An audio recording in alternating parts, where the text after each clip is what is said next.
The following program is produced by the Tech Talk Radio Network. Hi, I'm Rick Derringer, rock and roll hoochie coo, and you're listening to Tech Talk Radio.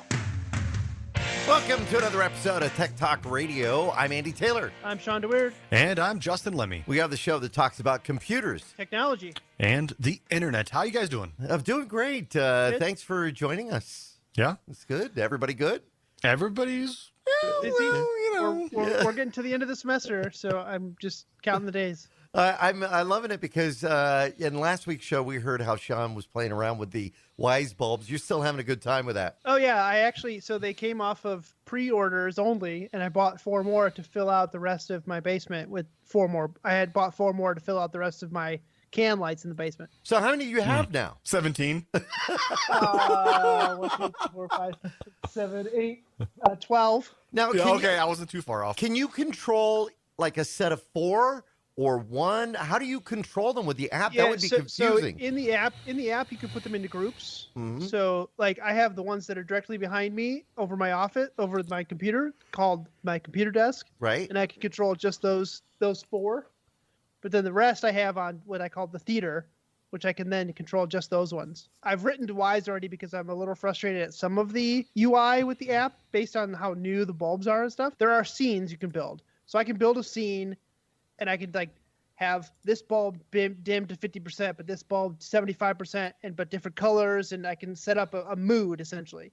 Mm. You can't make a rule within the app that says push this button to load this scene. I can load a color or a white balance, but I can't load a scene. So I have to go into the group, pick the scene, because I want to be able to make 2 moods or 1 mood for both scene groups down here. So I can hit the button and say, go to this mood for the basement. And the basement will be in that mood. Mm-hmm.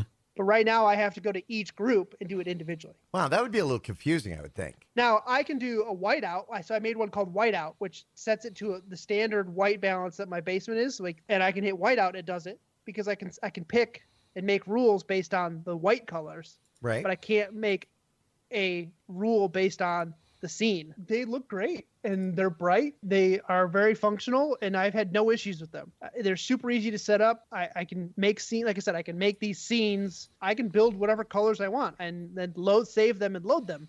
But I just can't use rules to make them happen. Like I can't say if I had a Home Assistant or Alexa, I could say, hey Alexa, load Shawn's gaming scene. It can't do that because there's no rule involved. Yeah, I was about to say, why don't you get like Home Assistant or something? Yeah. That would do that, yeah. You know, Hector sent us a note because he heard the show last week, and he actually wanted to know why isn't Wise available in retail locations? They are. Are they? Because he said he hasn't been able to find them.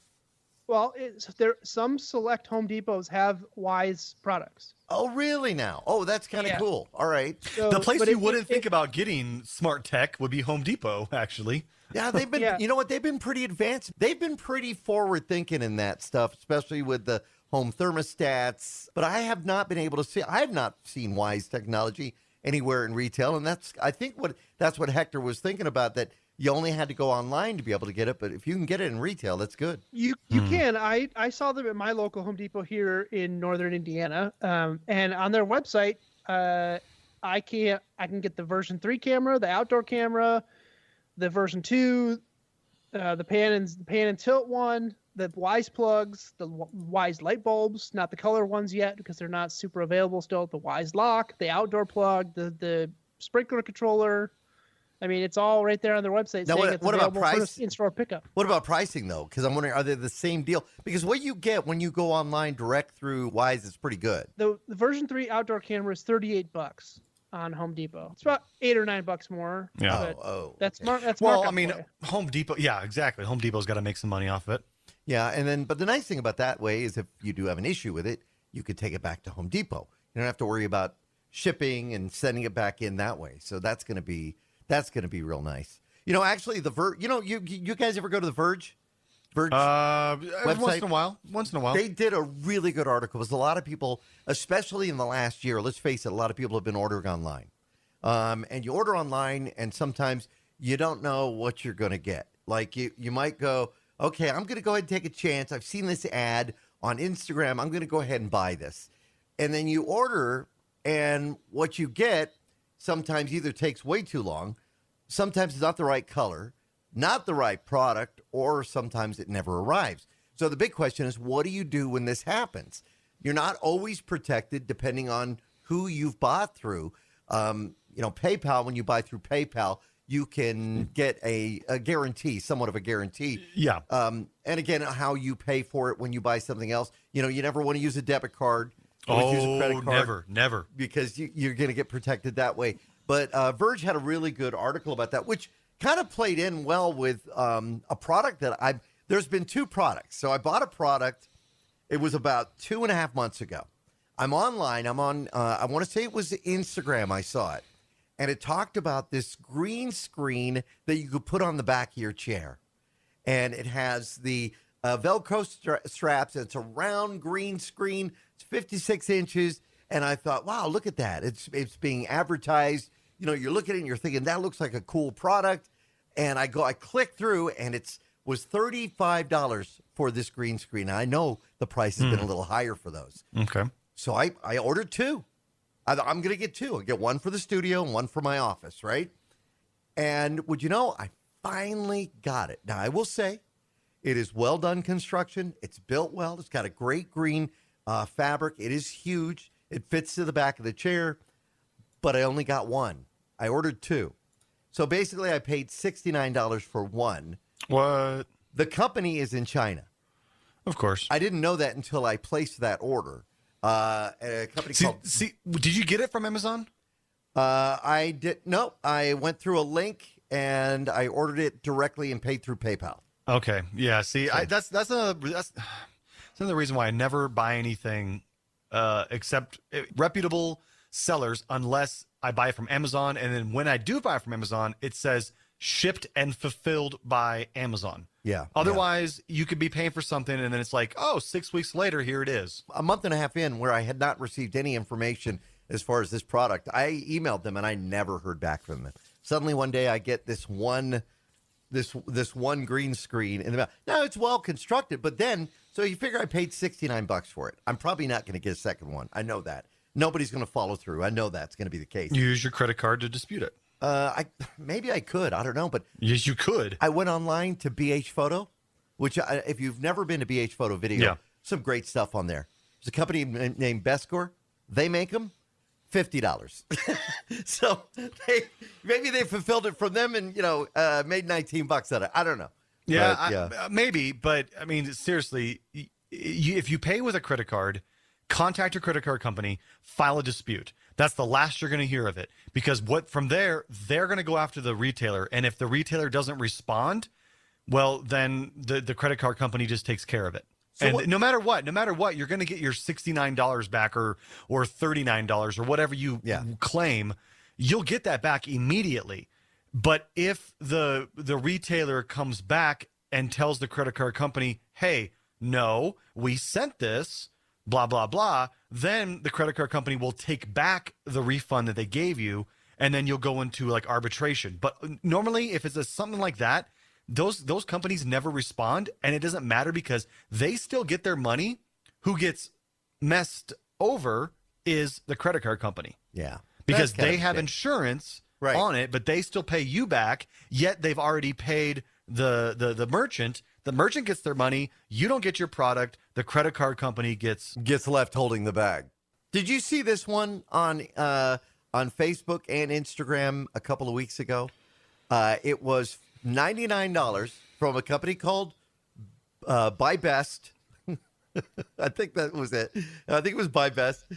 And it was for a 15-inch HP laptop. Brand new. In the box. They had an overstock of them. So they were selling them for $99.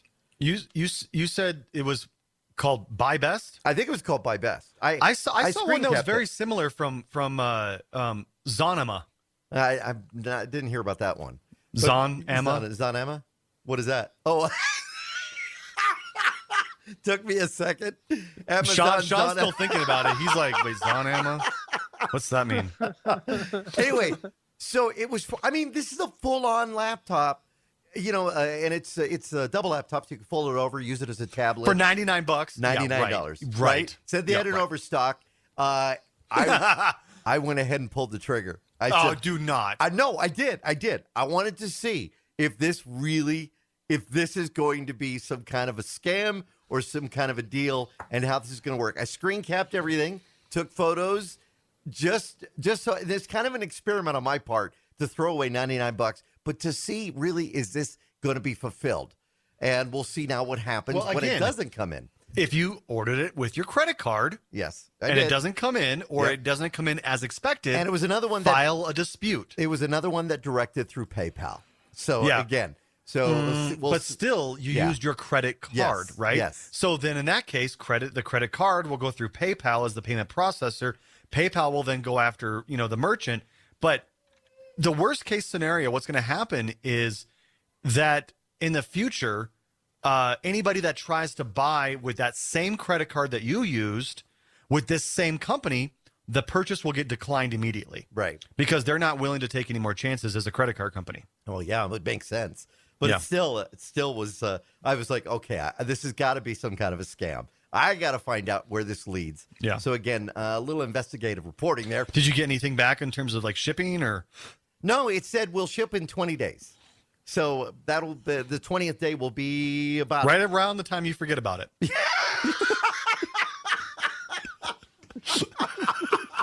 I mean, seriously. I think that's what they're hoping for. Yeah. Right around the time we've done some laboratory studies. It's about the 20-day mark when you forget what you purchased, especially if you purchase it like after 10 p.m. Right. And then or been drinking. Or both. Then I was thinking, when you buy technology like this, how do you know what you're getting inside that technology? You can accept this, but we're going to be tracking every single thing that you're purchasing, visiting, etc. Well, that's with this laptop. pretty So you don't know. much what all technology is nowadays. I mean, think about why things are so cheap. Smart TVs. Let's say they take smart TVs, for instance. Why do you think you can buy a 4K 75-inch TV for less than $2,000? It's because they track everything you do with that television and sell it to advertisers. This is a proven fact. Yeah. This is how they make their money on the back end, is by tracking everything you do. Now, some people listening will go, "Oh, come on, that's ridiculous. How are they going to be able to do it with every single person and to know what they're watching?" I can prove it. Because when I got my smart TV, I also have, and I've mentioned this on other podcasts, and yes, go ahead and cue up the laughter, but I have a PiHole. Right, yes. It's a Raspberry Pi computer that runs a DNS forwarder. So everything that's on my home network, I forward to the Raspberry Pi first. And then if it's on its blacklist, like things like ad tracking, cookies, malware, viruses, whatever, it will deny my request to go to that website. It's actually shoving it into like a room. It's a black hole. Yeah, it's a black hole. Boom, it's gone. Yeah, it sends it down to a black hole, and then you never hear from it again. But I've been monitoring my PiHole for a while, and I see all the different DNS requests that come through, and most of them are from my computer. But then the day that I hooked up my TV and I got it on my network, the DNS requests skyrocketed tenfold. Wow. 10 times the amount of DNS requests. And when I looked into it, it was all of the Samsung partners. And it wasn't even just Samsung.com, whatever. They bought thousands of domains that are just made up of random letters and numbers. And they forward all of your statistics, everything you do, from how long did you spend on the home screen? Which app did you choose? How long did you spend in that app? How many times did you skip the commercials? What were your volume settings? What channels did you watch on local television? Everything you do, they forward it on to these providers. Then they correlate this data. Now, whether or not it's personally identifiable, that remains to be seen. But they're tracking what you do. Whether it be a herd or just a single user, they are tracking everything you do. Wow. So that's just one example. We've seen situations where people have said that, with the home speakers in their homes, they will suddenly talk about needing to buy, a new sofa, a new chair. And suddenly they're getting ads fed on their computers through Facebook or other social media for those type of devices. This happened to me this last weekend, just Saturday. we were walking through the neighborhood, and my neighbor pulls up in a brand new Mercedes AMG S-Class. I mean, I'm talking top of the line, probably a good $150,000 car, right? Right. This thing is sweet. And I said to him, and I pulled my phone out, and I got my camera open, and I said, dude, that is a nice Mercedes. And I took a picture of it. Not 1 hour later, I get one of those Google surveys, because I have the Google survey program where you answer simple questions. You get like 10 cents for every question you answer. Right. I get an ad that says, are you interested in Mercedes-Benz? What? Really? I said, no. Thank you for that 10 cents, but no. Oh, that's some scary. terrifying. That's scary That is stuff what right there. tech is nowadays. All right, so we were talking about PayPal. You guys had mentioned to me that Elon Musk, that's how he made his money. He was the guy behind PayPal who pretty much started that, right? Yep. Is that the deal with that? He founded PayPal, and what else did he found? Well, All sorts of stuff. yeah. He did a lot, but yeah, PayPal was where he initially made his billions. I remember or millions, whatever. when we were in Palm Springs doing this show, his name you would start to hear his name, and it would always be associated with something in the, Linux world, something along that line. It was something big and grandiose that he was doing. And now, he's made a statement this past week that had a lot of people going, wait, what are you saying? Because, they've been talking about space travel. They've been we've seen this incredible success with the launch. Did you guys see John Krause's photos this past week? Yes. Whoa, amazing photos of the Crew 2 launch. I've got a buddy that lives in Orlando, 30 miles from the launch site. He got up at 5 a.m. or whatever to watch it, and he got to see the rockets come down. He took pictures from his back patio of the rockets launching and then coming back down, and they were just spectacular. Well, John Krause did some great photos on that. But either way, it was an Elon Musk thing with Crew 2 going up there and the whole bit. And he made a statement, though, about space travel, because everybody's thinking, oh, I want to go to the moon. They're already talking about that. I want to go into orbit. I want to go to Mars. But his comments about Mars have kind of changed the way people are thinking. Yeah. I'm looking at this right now. According to popularmechanics.com, they quoted him. Yeah. He says here, going to Mars reads a lot like that ad for Shackleton going to the Antarctic. It's dangerous. It's uncomfortable. It's a long journey. You might not come back alive, but it's a glorious adventure, and it will be an amazing experience. You probably won't have any food or good food. If an arduous and dangerous journey where you might not come back alive, but it's a glorious adventure sounds appealing, Mars is that place. That's the ad. That's the ad for Mars. Honestly, a bunch of people will probably die in the beginning. It's tough sledding over there. We're not going to make everyone go. It's volunteers only. That's his exact quote. Does that make you guys still want to go? No, I'm good. No, I'm good. I'll let Elon go first. Yeah. Shawn, what do you think? I would probably still go. Really? Even with the premise of death? Well, you mean we all got to die at some point, but still. Why accelerate it, though, if we don't have to? But then there's that chance that you might be the first person to ever walk on Mars. Or the first person to die on Mars. Yeah, exactly. There you go. Yeah. They'll name a crater after you.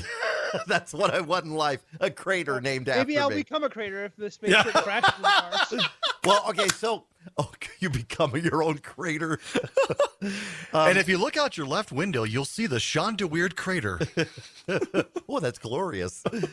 I wanted to show you something that I picked up this past week. Now, a buddy of mine, Buzz, who works in radio here in Tucson, had told me about this, and I thought, you got to be kidding me. It's a transistor radio? Right? It's the Retekess V115. It has an antenna on it. It's an AM/FM radio. And so you think, okay, well, in this day and age of smart speakers where we can just pull up TuneIn and we can listen to our favorite station, our local station, or even a station out of town. Shawn's into getting into shortwave radio, which is cool. This also has shortwave capabilities on it for listening. It comes with a headphone jack. It comes with a microphone jack. So with that microphone jack and an SD, it's got an SD slot on there, a micro SD, you can record audio if you wanted to. Like just you suddenly have something you want to mention and record, you could do that with this. Can you record what's coming over the airwaves? Yes. So if you have a favorite radio station or a favorite show or a song, you suddenly, that's the song I want you hit record, it'll record it onto the SD card, which is super cool. And that way you can go back and listen to it. You could take that micro SD card out, put it into a reader, and copy it to your PC. Now, it only records up to 128, so you don't get 320 out of it, but which is CD quality. But the quality's still good. And also, what I love about this, and I'll show you guys, is it has a rechargeable battery. So you don't have to go out and buy AAA batteries. Well, can you use AAAs though? Like, can you use real batteries in it? Like, if you're out in like the mountains or whatever. No, it's rechargeable. It's a 1,000 milliamp battery. Okay. So you're going to get some good life with that. And the quality of the speaker is not too bad, but that's what I love about it is you have the ability to record your favorite radio stations, your favorite radio shows, your songs. I remember doing that as a kid. Hit and play record when my favorite song would play on the radio, and I would get angry because the DJ would talk over it. Yep. Some things never And now change. you're a DJ? Now I'm a DJ, and I do that. But Retekess, now when it first came out, it was $17 for this. It's got a nice carrying handle, the whole bit. But the popularity of this has gone up, and now they're about $25 on Amazon. Still not too bad. Yeah, not too bad at all. And again, the sound quality is pretty good. The controls, a little difficult to figure out, but you will on how to delete a file and how to change stations. But the quality is really good, so That's I like that. pretty cool. Yeah, for that price. So Andy, you brought that up. I've actually been studying to get my amateur radio license. Now, is that a difficult process? Really? It's not as difficult as you would think. You can go to the Amateur Radio Relay League, ARRL.org. And get some study materials and stuff. It's a lot of basic electronics and some radio theory and some safety and FCC guideline stuff. But so far, it's not that difficult. But what you can do with the base level entry is called the technician's level with your amateur radio license, is it gives you access to some of the UHF and VHF frequencies that you can transmit and receive on. Now, anybody can listen. That's a big thing they like to tell you is like there's nothing stopping you from buying a radio and listening. Sure. Yeah. Right. So the amateur radio stuff is something that I've always wanted to do. I have a Baofeng UV5R transceiver, but they call them handy talkies. And I just had some fun with it. I followed a couple of tutorials online. There's some really great ham radio tutorials online, YouTube channels that are really, really great. What do you broadcast if you're using shortwave? Shortwave, there's difference, right? Shortwave, you have the shortwave band. You have the VHF bands, you have the UHF bands, and those are the main three that are amateur radio. I'm not super familiar with all of the terminology in that yet. I'm getting there. Yeah. But with the radio that I have, I'll be able to do the VHF and the UHF bands. Now, is it expensive to get into? The radio that I have is $30 on Amazon. Oh, that's not bad. Wow. That's not bad at all. Now, granted, they are the bottom of the barrel radios. Now, Baofeng's not a no-name company. They're very popular, but they're Chinese-based. Okay. The restrictions and the sensitivities of the radio and the frequencies in China are much different than they are here in the U.S. It's not as expensive as you think to get into it, especially if you just want to listen. Yeah. If our listeners want to get involved in something like that, they probably want to check out their local amateur radio club. I'm sure they have one here in Green Valley as well. Yeah, so there are a couple websites I can tell you. There's one called Radio Repeater Book, which will give you all the repeaters in your area, which is how you can listen to things further away. VHF and UHF the signals don't go very far. Yeah. They go a couple miles and that's it. But they have repeaters that will pick up your frequency, rebroadcast it on a offset that you listen to. So you're transmitting on one frequency but listening on another. And then it can get carried on further by other repeaters. I have been listening here at home and have picked up people in South Texas, Arizona, California. Oh, wow. Nice. Based on the number of repeaters they're hitting, there are challenges and there are contests based on how far away you can get contacts from, the number of contacts you can get in a short period of time, that type of stuff. When you're listening to this stuff, are you scanning like multiple frequencies, or are you dialed into like one particular frequency, or what? Yeah, so if you go to Repeater Book. What about websdr.org? You can go to that too. Radio Yep. Reference is the other one I was looking for. Okay. So Radio Reference gives me all of the registered licensed radio stations in my area. I went through, and there is a program called Chirp. It's a radio programming software. I paid for a license on Radio Reference. I paid $5.99 for a monthly license. Imported all that into this chirp, programmed it to my radio. Well, it sounds pretty cool. We'll put some of the links up available on our blog and our website. We do have to take a quick break. Brand new product coming out for your tablet. If you got yourself a Samsung tablet, I know Justin's going to be into this one. We'll be back with more of Tech Talk Radio. I'm Andy Taylor. I'm Shawn DeWeerd. And I'm Justin Lemme. Find us on the web at techtalkradio.com. We'll be right back. And now, back to Tech Talk Radio. Welcome back to Tech Talk Radio. I'm Shawn DeWeerd. I'm Andy Taylor. And I'm Justin Lemme. All right, so we know that Justin got himself a brand new Samsung tablet. Apprise our listeners at which one you purchased. The Galaxy Tab, top of the line. How you feeling with it? You've only had it for a couple of weeks now, right? I love it. It's great. I love it. Absolutely love it. Now, we were talking about the fact you wanted to get a keyboard for it. Samsung announced this past week the Samsung Smart Keyboard Trio 500. It's a smart keyboard for use with your smartphones or your tablets. Now, some people have said, wait a minute, you can use a keyboard with your smartphones. Why would you do that? Well, if you think about it, with the size that our smartphones are now, it's actually would be better if you had a little keyboard sitting in front of your smartphone. Sure.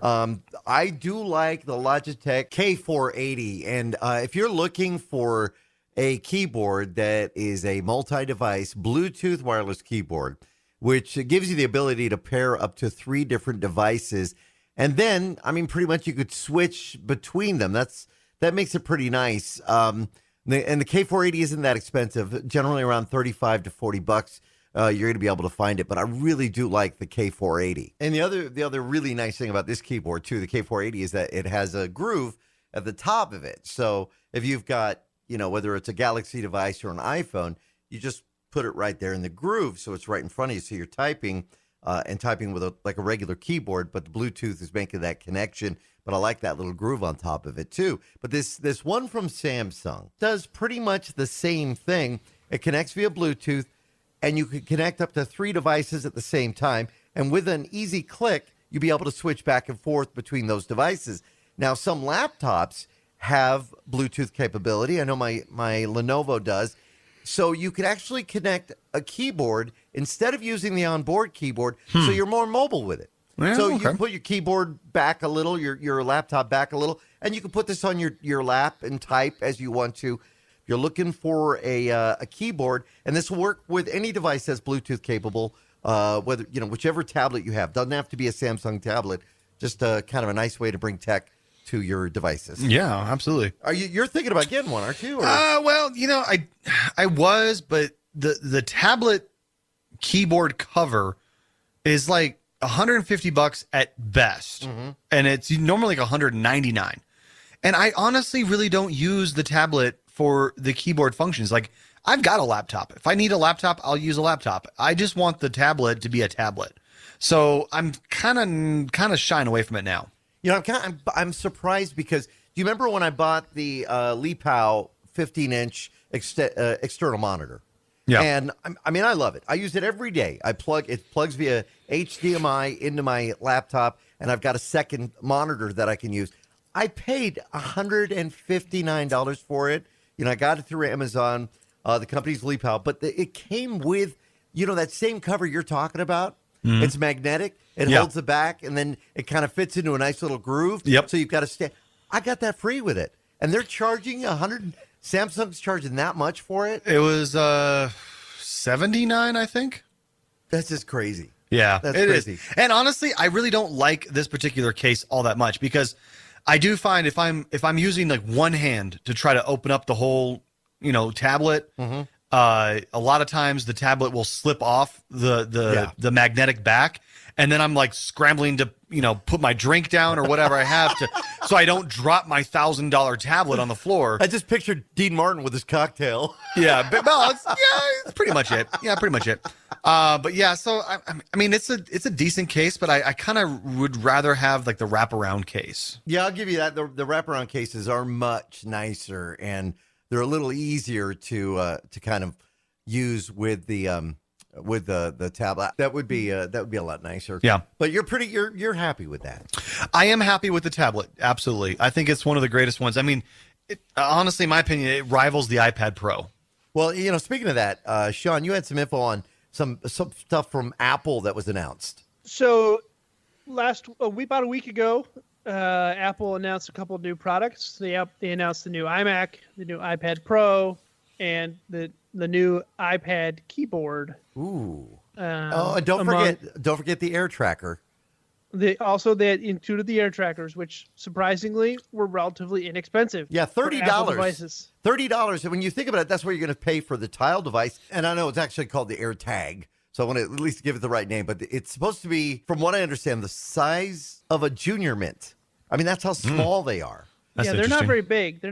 And you can get a set of 4 for relatively inexpensive. I will probably get some just to play around with them. What about the battery life, though? Because, I mean, you think about it. The smaller they get, the smaller the battery is, which means the less life they have before you have to replace the battery. Yeah, if you remember the Tiles, when those first came out, they didn't have a replaceable battery, so you had about a year. So you would buy a Tile for a year, and then that was it. I remember one year we got the kids, we got them all Tile devices. And they're cool, put them on your keychain ring and everything. But the battery, after a year, was dead. It was it. And I remember the following year, we didn't get them more Tiles. And they were kind of disappointed. It's like, hey, we thought we were going to replace our Tile. Now they do have replaceable batteries, and the price went up just a little bit. But either way, it's still, I don't know if you're going to be able to replace the battery in this, or if it's going to be chargeable, maybe throwing them onto a magnetic charger like you have with your iPhones. Okay, that might be nice. Yeah. It's they're $29. You can buy them. You can buy them already, apparently. Well, Shawn, do you have any info on the specs on the AirTags? Like, are they rechargeable? How does the battery work on this device? It runs off a CR2032 coin cell battery. Oh, cool. Oh, okay. So you will be able to change them out. Yeah. 2032. Yeah. Okay. Those like basically hearing aid batteries. Yeah. No. No. They're CPU BIOS batteries. Yeah. So it's larger than so it's larger than a size of a Junior Mint. A big Junior Mint. Yeah. Oh, okay. Well, I'm not sure if there's such a thing, but sure, for the purposes of this, yeah. That's pretty cool. Now, these are going to use the iMacs are using the M1 processor. They're not going Intel in this one, right? Correct. There is no Intel option for the new iMacs.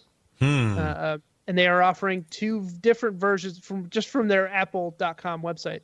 They're offering 2 different versions of the M1 chip. One with 7 cores and one with 8 cores. So whatever the difference is between those 2, I don't know. I haven't done that much research into the M1 chips. However, I have had friends tell me that the difference between the Intel processors and the M1 processors, the user experience is significantly increased in terms of functionality and optimization for the Mac OS infrastructure and architecture. That's with the M1, so a better experience. With the M1s, yeah. I had a friend of mine who had bought a iMac with the latest i7 generation, and then they announced the M1s for cheaper. So he went back to Apple, said, I want to trade this in for the cheaper one. They traded him, gave him some money back. He got the cheaper one with the M1, and he is way happier with the M1 than he was with the Intel, just based on his experience with load times and user experience and stuff like that. So I've heard great things. I don't know more than outside of just some friends that have told me some stuff, but so far it's been so good. Now, when it comes to the actual iPads that they've announced, I know that they're going to have a 12.5 inch iPad or 12.1 inch iPad. The colors are what everybody's been really happy about, because you're going to be able to get a variance of colors rather than that traditional black or steel gray or white. You're going to be able to go with different ones. Yeah. So the iMacs, you can get, it looks like 7 different colors on the iMacs. Oh wow. Yeah, you can get blue, green, pink, silver, yellow, orange, purple. And that is so worth the extra $1,000. He is not an Apple fanboy, that's for sure. I mean, seriously, this is what they do. They release things in various colors and they charge a premium for it. Like, seriously. Now, what about the iPads? I don't think it's going to cost you any different to get. Well, so for $12.99, you can get 4 colors. Right. blue, green, pink, or silver. $12.99. Yep, $12.99. Okay. Then they have a $14.99 option and a $16.99 option. Okay. $12.99. In those two options, you get 3 more colored options. Yeah. Okay. See, you pay a premium for the other color options. For $12.99, I can build a computer. It's a PC that would blow away that iMac. Correct. Yeah. Well, yeah, pretty much. You're not wrong. But that's I'm not wrong. That with you. But I'm just saying. A lot of Apple Mac users will stay with Apple Mac forever. I mean, honestly, my first computer was an Apple IIe with a Z80 card, and I loved it. It was great. But once I started, playing around with the Windows and an actual PC with had a Cyrix processor in it, kind of stuck with that. The thing that really kind of irked me when they announced the new iMacs, no USB-A ports. None. See, they say they're doing it for recycling efforts, or there's no reason. They kind of did the same thing when they put out the new iPhones, where you didn't get a charger for it. If you wanted a charger, you could use your old one, or you would replace it. And it kind of irked a lot of people. So what are they doing with this? Well, there are 2 USB-C, USB 3 ports. Right. So they're USB-C rated for USB 3 speeds. And then 2 Thunderbolt USB-C rated for USB 4 speeds. Wow. That's it. And that's all you get. You have to buy a USB bridge or USB hub. Man. And now on my MacBook, I don't have those. I have to use the hub. I have to use a splitter. And I can't run more than 2 hard drives off of one hub. So it's frustrating when I want to run more than 2 drives. I have to buy more than 1 USB adapter. It's silly, but. Well, let's be fair, though. The PC world has done this as well. I mean, I worked on a Dell Optiplex over the week, and on the power supply, there's only 2 power connectors. That's it. So you can run a hard drive, you can run a DVD drive. I mean, that's it, or 2 hard drives. And one of them died. To get the replacement power supply, you got to go through Dell because it's proprietary in the way it connects to the board, which is, the Dell system. And it's just the way that even PC manufacturers have done it. If you go back to IBM when they were doing their PCs, all of them did some kind of proprietary. We got to take another quick break. Actually, this has been a big subject for Justin this past week, wanting to make an upgrade and trying to decide now which way does he go. Shawn, you might be able to help out in this. I know I talked with him about it too, and I was just as lost. So we'll take a break, come back with more of Tech Talk Radio. I'm Andy Taylor. I'm Shawn DeWeerd. And I'm Justin Lemme. Find us on Facebook, facebook.com/Tech Talkers. We'll be right back. And now, back to Tech Talk Radio. Recently, not recently. You guys know I have a Secret Lab chair. Yeah. And it's a great gaming chair. They're a little bit more expensive. They're about $300, $350 or so. But I treat my chair with respect, and I've noticed that I do actually. Yeah. But I noticed that one of the left armrest, on the inside of the armrest, the material is starting to split. The rubber around it is starting to split, like it's been compressed, maybe just putting weight on it or whatever. Right. But it's splitting. So I contacted how long have you had that? About a year. About a year. Actually, a little over a year, because it's basically April of 2020 when I bought it. Right. So yeah, so it's been a year. It. Yeah. So I contacted Secret Labs and I said, hey, this is my situation. I took a picture of it. I sent it to them. They came back and said, look, I'm sorry. This is actually not under warranty because it's normal wear and tear. However, we want to make sure you're taken care of. So send me your address and I'll send you a new armrest. Oh, cool. Yeah, so that's awesome. I mean, even though it's not covered under their standard warranty, sometimes they will actually help you out. So that's a big shout out to Secret Labs. They've done a great job. It's a great chair. If you guys are looking for a new chair, I highly recommend checking out Secret Labs. Really, really good products. That's good customer service. And, that's absolutely what sells, honestly. And I believe Amanda bought her husband the World of Warcraft one. Oh, really? Ah. Oh, wow. They do make a lot of like custom ones too. You can even pay a lot extra and have your own logo put into the back of the chair, leather stitched. Oh, wouldn't that be great? Tech Talk Radio chairs? That would be if you're willing to spend $500-$600. I would love that. Right now, on the chairs that I've got, I'm beginning to feel it. Either that or I'm getting heavier, but I'm beginning to feel it a little more in the seat. And what people have told me about Secret Labs is that they're just all out comfortable. And just to hear that customer service, that's really cool to hear. I like that. This past week, you and I had a discussion on the phone, Justin. You're in that you want to upgrade. You've decided where you want to go, but now it's a matter of, okay, that big question, AMD versus Intel. Well, yeah. I mean, here's the situation. I just upgraded my computer probably 8 months ago, right? But I went from an i7 6700 to an i7 8700 or 8770 to be exact. Not realizing that even then at that time last year, the 8700 was way out of date. Yeah. You know, they're already releasing the Intel 11000 series. So I'm 3 generations behind already.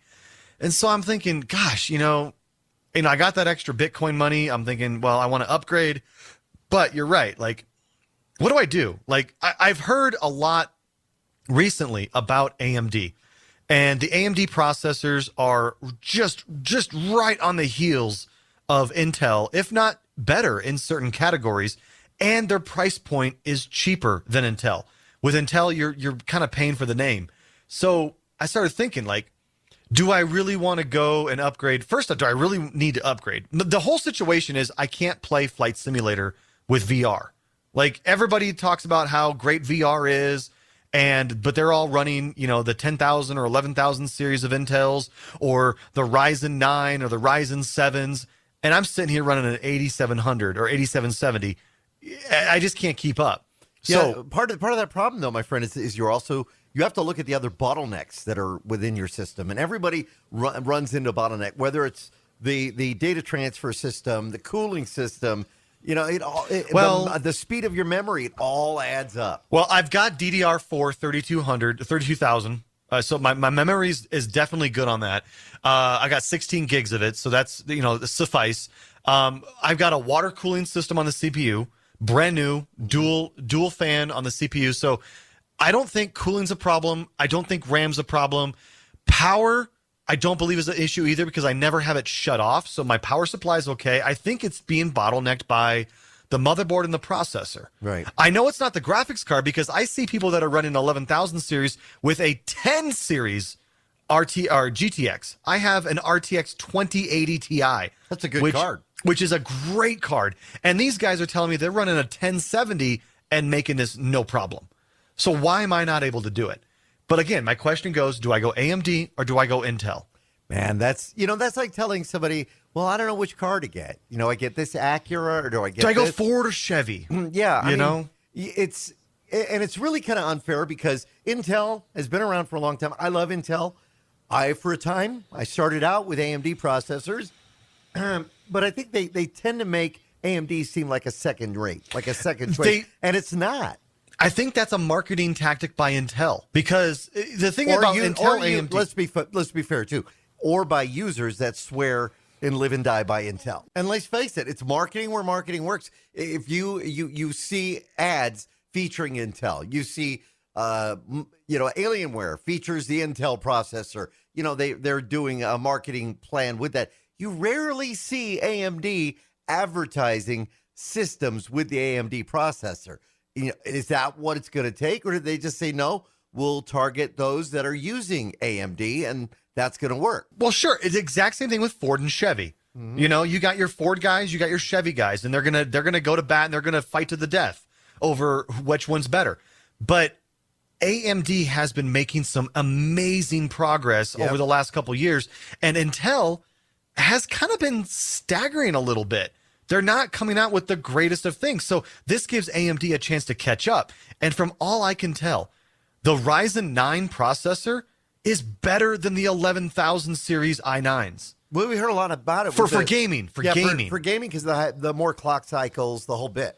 The more cores, the more clock cycles, everything. And then to compare NVIDIA against AMD Radeon, right? The new Radeon cards are really looking good too. Mm-hmm. And they're a little bit easier to find than the RTX 3080s, 3070s, 3090s, whatever you have, because right now everybody's buying these graphics cards for crypto mining, Bitcoin. Yeah. Also, there's a big semiconductor shortage. So the prices are going up for everything, motherboards, CPUs, RAM, because there's a semiconductor shortage. Shawn, what do you run? Depends. I am way, way, way behind on upgrading my machine. Okay, Yeah, never me- mind, me Shawn. too. Okay, Andy. So no, I'm No, joking. I'm like Shawn. I'm like Shawn. I built my system in 2015. Oh, okay. So, and I haven't done any updates since then. So mine is kind of a Frankenstein build. So when I bought Justin's 1070 from him a year and a half ago, I had to upgrade my case because my case was too small, didn't fit. So I upgraded the case. Well, then I started looking at. I had a couple other machines that I had salvaged. One of them had a better motherboard in it, so I moved the motherboard in. It had an i7 in it. Right now, I'm running. Don't laugh at me. I'm running an Intel Core i7 3770. Really? Oh. A 3770? Wow. So I'm a ways back. Okay. Yeah. But you're able to do what you need to do, right? I have no issues with it. I'm able to play Flight Simulator at medium What- settings. do you I'm know playing what- all my games. Do you know what socket that 3000 series runs? 1150, isn't it? Is it 1151? 1155. Oh, 1155. wow. Okay. If I do end up upgrading, I'll sell you my processor that I just bought 6 months ago, if you want it. And hey, why not? I'll throw in the motherboard. Deal.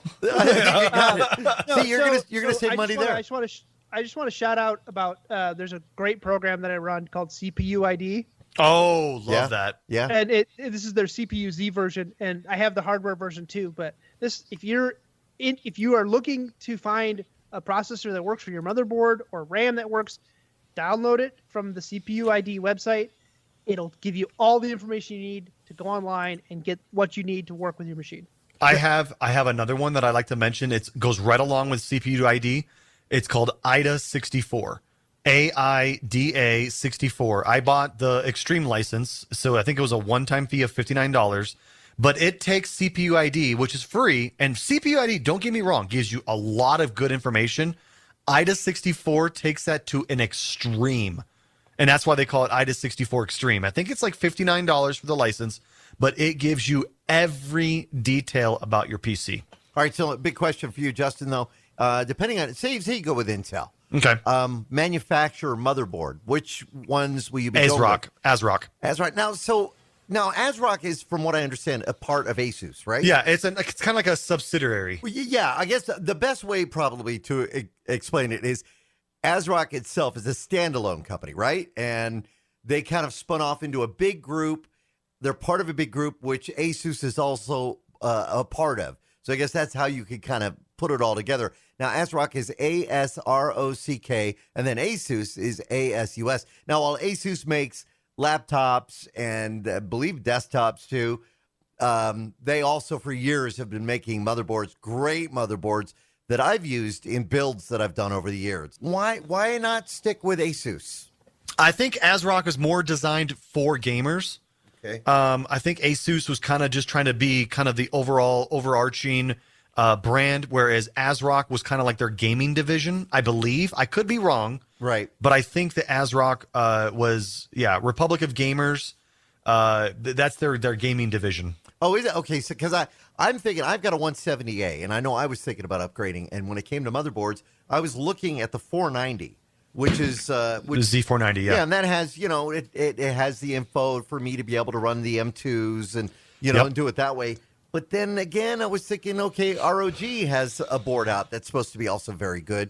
And would going to a gamer board for somebody who does graphics and desktop and video, would that be a better way to go? Well, I mean, I guess if you're trying to utilize for your whatever you're doing with video and graphics, I guess if you're using the video card for your graphics processing or audio processing, sure. Yeah, getting a gamer board, because I believe it has something to do with the front side bus. Right. That increases the speeds along that, and that's where the graphics card sits. So, Yeah, I mean, if you're using that for that and you can get the benefit, I'd say go with a gamer board. All right, so to be fair, too, and, we're talking about ASRock and, of course, Asus. There are other manufacturers of motherboards out there that all have some great benefits. So just want to give them a mention. You've got Gigabyte. Gigabyte's been around for a while. You've also got MSI, which is a pretty good, sturdy board. You got Intel boards as well. So, again, just a couple of other manufacturers, too. And you can look these all up and, find out which one is going to work the best for you. Now, before we go to break, I want to certainly mention Have I Been Pwned? If you have not checked out that website yet, it's Have I Been, PWNED. There's been a new report of some harvesting of email addresses, and it's a good way to find out if you're on these lists, which could fall into the hands of people that want to try and scam and do all that stuff. So make sure you check out Have I Been Pwned? That's PWNED, and see if your email address is in there. It's safe to look that up. You're not going to run into any problems that way. We're going to take another quick break. We'll be back with a wrap-up of Tech Talk Radio. I'm Andy Taylor. I'm Shawn DeWeerd. And I'm Justin Lemme. Send us a tweet at Tech Talk Radio. We'll be right back. And now, back to Tech Talk Radio. Hi, this is Adrienne Barbeau. You're listening to Tech Talk Radio, and you're going to learn a lot. So, with spring cleaning being here, the question has come up, how do you clean your PC? Easy. I mean, they don't fit too well in the dishwasher. Well, I was just going to say take a big tub of water and just dunk it in there. You don't want to do... You guys clean your PCs? Yeah. Yeah. See, Just kidding. you don't want to take it out back and hose it down, but especially if you have... Pressure washer. Yeah. If you don't do anything that we're recommending right there.